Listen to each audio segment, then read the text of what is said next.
প্রতি বছর কোরবানি আসলে আমরা অনেকে দেখি যে ঋণ বা লোন নিয়ে কোরবানি দেয়। এ বিষয়ে ইসলামী শরিয়া কি বলে? আসসালামু আলাইকুম।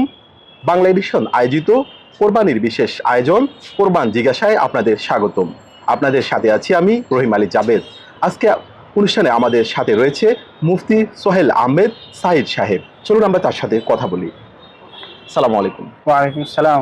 কেমন আছেন আপনি? জি আলহামদুলিল্লাহ, আপনি কেমন আছেন? আলহামদুলিল্লাহ ভালো আছি। কোরবানি আসলে আমাদের মনে অনেক ধরনের প্রশ্ন জাগে, সে প্রশ্নের উত্তরগুলো আপনার থেকে জানার চেষ্টা করব ইনশাআল্লাহ। মোহতারাম, প্রতি বছর কোরবানি আসলে আমরা অনেকে দেখি যে ঋণ বা লোন নিয়ে কোরবানি দেয়। এ বিষয়ে ইসলামী শরিয়া কি বলে? নাহমাদুহু ওয়া নুসাল্লি আলা রাসূলিহিল কারীম, আম্মা বাদ। জনাব, আপনি খুবই গুরুত্বপূর্ণ এবং সমসাময়িক একটা প্রশ্ন করেছেন। আমাদের অনেকের ক্ষেত্রে দেখা যায় যে তার উপর শরীয়তের দৃষ্টিকোণ থেকে কোরবানি ওয়াজিব হয় নাই। অর্থাৎ একজন ব্যক্তির উপর যতটুকু সম্পদ থাকলে, অর্থাৎ মালে নেসাবি, সে মালিক হয় নাই।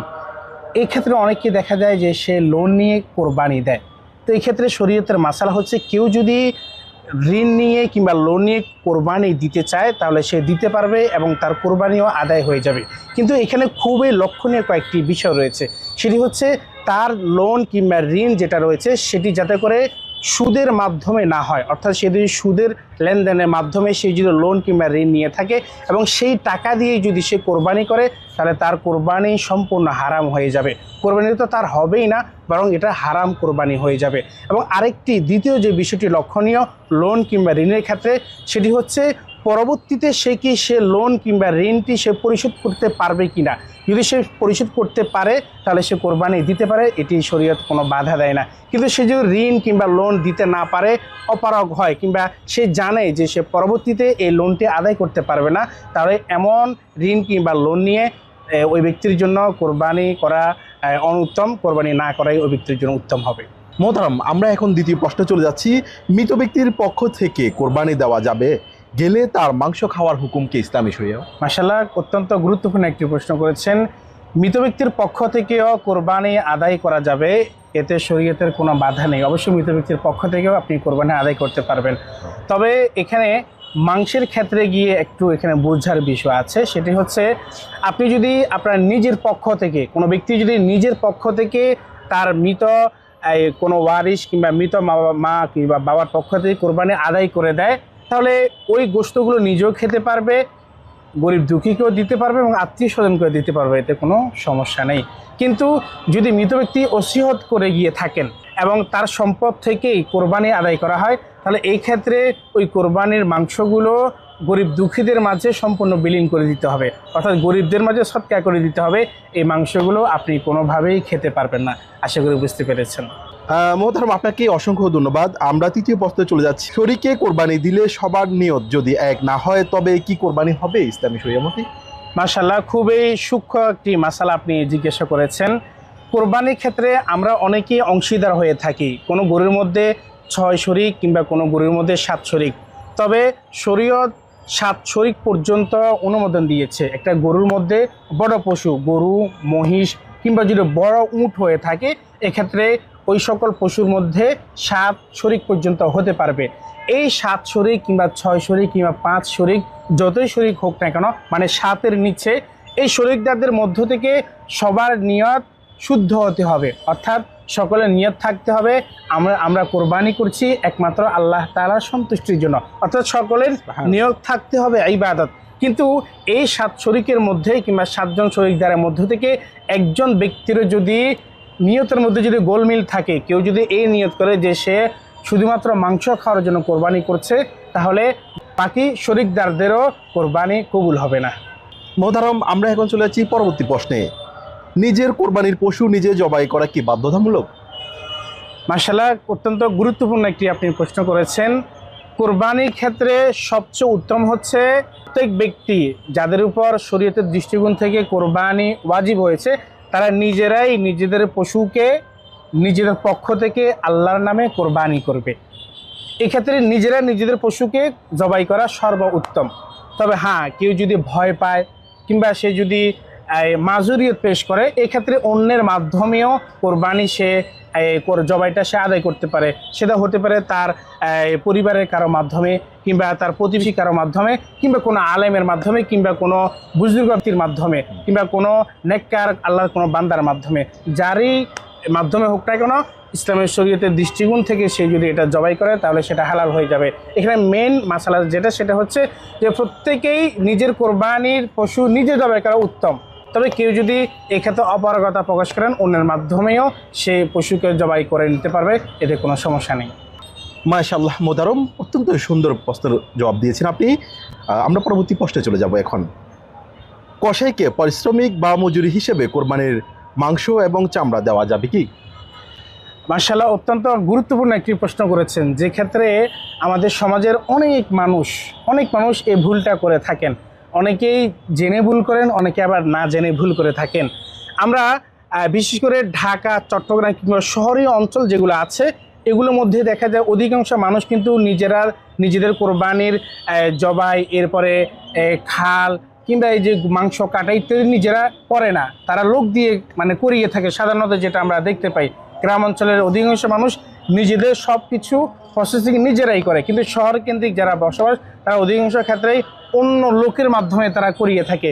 এক্ষেত্রে যার মাধ্যমে আপনি কোরবানির পশুর কাজগুলো করাবেন, তাকে পারিশ্রমিক হিসেবে আপনি গোশত দিতে পারবেন না, তার পারিশ্রমিক হিসেবে তাকে আপনি চামড়া দিতে পারবেন না। কিংবা তার সাথে আপনি যদি এইভাবে চুক্তি করেন যে সম্পূর্ণ কাজ সে প্রসেসিং সম্পূর্ণ করে দিবে, তাকে আপনি 10 কেজি গোশত দিবেন, এটা শরীয়ত কোনোভাবেই অনুমোদন দেয় নাই। কিংবা আপনি তার সাথে আগ থেকে এরকম চুক্তি করে নিন যে সে কোরবানির সমস্ত কাজ সম্পূর্ণ করে দিবে, আপনি তাকে চামড়া দিয়ে দিবেন এবং সাথে কিছু গোশত দিয়ে দিবেন। যদি আগ থেকে এরকম কোনো তারা চুক্তি করে নেয়, তাহলে এটাকে ইসলাম কোনোভাবেই অনুমোদন দেয় না। বরং এখানে সঠিক নিয়ম হচ্ছে, আমরা যাদের মাধ্যমে আমাদের কোরবানির কাজ করাবো, তাদেরকে আলাদা আমরা পারিশ্রমিক দিয়ে দিব। তাদের কাজের পারিশ্রমিক আলাদা হবে। কোরবানির চামড়ার সাথে, গোশতের সাথে তাদের পারিশ্রমিকের কোনো সম্পর্ক নাই। তবে হ্যাঁ, এখন প্রশ্ন হচ্ছে, আপনি কি তাহলে আপনার কোরবানির গরুর মাংস থেকে যে কাজ করেছে তাকে গোশত দিতে পারবেন না? হ্যাঁ, পারবেন। তবে এখানে আপনার বুঝার বিষয় হচ্ছে এবং জানার বিষয় হচ্ছে যে আপনি অন্য গরিব মানুষদেরকে কিংবা আপনার গরিব আত্মীয় স্বজনকে যেরকম আপনি গোশত দিচ্ছেন, ঠিক ততরূপভাবে আপনি তাকে সৎকার নিয়তে তাকে আপনি মাংস দিতে পারেন, গোশত দিতে পারেন, এতে কোনো সমস্যা নেই। আশা করি এই বিষয়টা বুঝতে পেরেছেন। মাশাআল্লাহ মাশাআল্লাহ। বাত, ব্যথা, প্যারালাইসিস কিংবা আর্থ্রাইটিস, আধুনিক প্রযুক্তি অভিজ্ঞ বিশেষজ্ঞদের সমন্বিত চিকিৎসার নির্ভরযোগ্য নাম টিপিআরসি। মোহতারম, আমরা চলে যাচ্ছি পরবর্তী প্রশ্নে। কোরবানির সাথে শিশু সন্তানদের আকীদা দেওয়া যাবে কি? মাশাআল্লাহ, আপনি আকিকার ব্যাপারে জানতে চেয়েছেন যে কোরবানির সাথে আকিকা দেওয়া যাবে কি না। এই প্রশ্নটা আমাদের অনেক মায়েরা, বোনেরা আমাদেরকে করে থাকেন। এই বিষয়টা নিয়ে যাদের ছেলে সন্তান, মেয়ে সন্তান হয়েছে, তারা দ্বিধাদ্বন্দ্বের মধ্যে পড়ে যান যে আমার সন্তান তো আমি আকিকা দিতে পারি নাই, ছাগল কিংবা গরু আকিকা আমি দিতে পারিনি, তাহলে কোরবানির সাথে কি আমি তার আকিকা দিতে পারবো?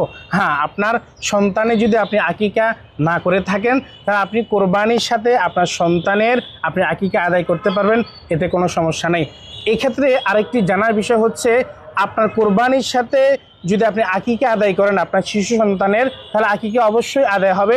এবং এই ক্ষেত্রে গোশতেরও যে মাসালারা, এটা অনেকেই না জানার কারণে দ্বিধাদ্বন্দ্বের মধ্যে পড়ে যান, কিংবা অনেকেই পেরেশানির মধ্যে পড়ে যান যে আকিকার গোশত এগুলো খেতে পারবে কিনা, আবার কোরবানির সাথে একটি বিষয় জটিলতা সৃষ্টি হয়ে যায়। তো এই ক্ষেত্রে সুন্দর এবং স্পষ্ট মাসালা হচ্ছে যে ওই কোরবানি এবং যে কোরবানির সাথে আপনি আকিকা দিয়েছেন, ওই আকিকার মাংসগুলো আপনি নিজেও খেতে পারবেন এবং আত্মীয় স্বজনকে আপনি দিতে পারবেন। সাধারণত আমরা আকিকার গোশতের ক্ষেত্রে যেটা করি, যে নিজেরাও খাই, ওই সন্তানের মাও খেতে পারবে, বাবাও খেতে পারবে, আত্মীয় স্বজন সবাই খেতে পারবে, এবং পাশাপাশি গরিব মিসকিন তাদেরকেও দিতে পারবে, এবং নিজের আত্মীয় স্বজন যারা আছে এদেরকেও খাওয়াতে পারবে, এতে কোনো সমস্যা নেই।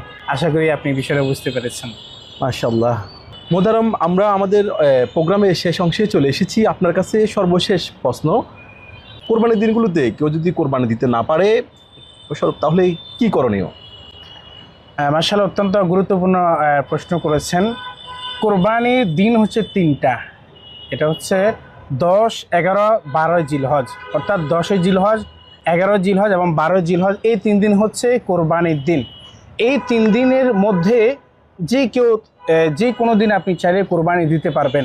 আমাদের দেশে দেখা যায় যে দশে জিলহজের সময় ওই সবাই কোরবানি দিয়ে দেয়, এটা কোনো সমস্যা নাই। কিন্তু কেউ চাইলেই 11তম দিনেও দিতে পারে, অর্থাৎ 11ই জিলহজ কিংবা 12ই জিলহজ। 12ই জিলহজ আপনার সূর্যাস্ত পর্যন্ত এই সময়ের মধ্যেই সে কোরবানি দিতে পারবে, অর্থাৎ 3 দিন পর্যন্ত শরীয়ত কোরবানির অনুমোদন রেখেছে।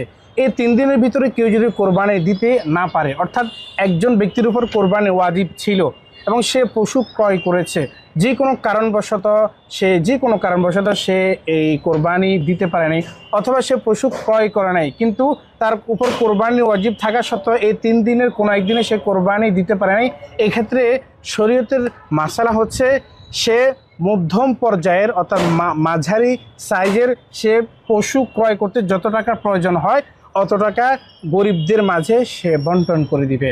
মানে সে পশু ক্রয় করার প্রয়োজন নয়, একটা মাঝারি সাইজের পশু, এই গরু হতে পারে কিংবা মহিষ হতে পারে, এটা ক্রয় করতে যত টাকার প্রয়োজন হয় অত টাকা সে গরিব দুঃখীদের মাঝে সে সৎকার করে দিবে।